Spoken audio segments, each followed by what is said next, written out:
só, o meu amigo, Processo. depois tem outro assunto aqui ainda para entrar, que o Aldori trouxe, que é interessante, mas no mesmo assunto, meu amigo Samuel Melo, que tocou na banda comigo, que estava na banda naquele dia da foto, ele mandou que quando chega no ensino superior é totalmente diferente do médio, com ou sem trilha. É. Tá, mas eu também não sei se não tem que ser mesmo diferente, né, Samuel? Mas É.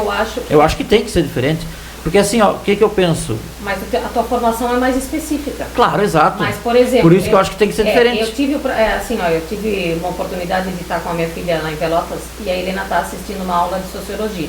Ela cursa odonto, Uhum. mas ela tem uma cadeira de sociologia. Sim. E uma das temáticas da aula que o professor estava explanando, e eu sentada ao lado, porque era online, ela estava com o computador, e eu sentada ao lado, não podia aparecer nem me manifestar, mas ouvindo. E depois, quando terminou, a Helena foi e me disse assim: mãe, sabes de uma coisa? Tudo que o professor agora falou, o Joca deu em sala de aula. Que bom, isso é bom. Então, é assim, não foge tanto quanto a gente pensa.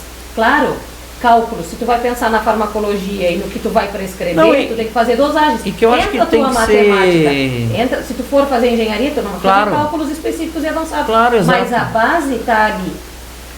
Não, e de acordo Então, com não é a que não faz carreira parte que a gente não vê tu... nada. Eu acho que É, o que ela difere tem mais assim. é a forma. Não, É e a tem forma. conhecimentos que é o seguinte, de Não, acordo claro, com a carreira que dependendo tu do que for vai. fazer depois na universidade, o médio é a última vez que tu vai ver aquilo na vida. Claro. Então o médio tem que ser mais generalista, então não vai Claro, ser porque igual. não Até vai para ser que um ele caminho possa só. escolher Porque ele depois. possa escolher, Né? Que claro. não se restrinja o poder de escolha mas dele. Para a Né? gente ter a noção de que a gente consegue aproveitar também, né?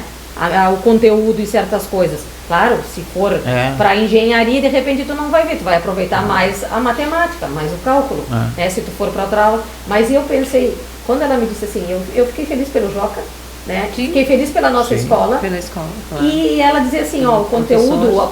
o que ela me falou, eu consigo aproveitar aqui. É bom, Sabe? bom. E outra coisa, Elis, é muito variável, vai de cada pessoa, né? O saber já lá no primeiro ano o que quer fazer. Tem gente que já está decidido, não, eu quero ser médico, eu quero ser professor, eu quero ser advogado. Sim. E tem gente que está lá no final do ensino médio e não sabe ainda o que quer ser.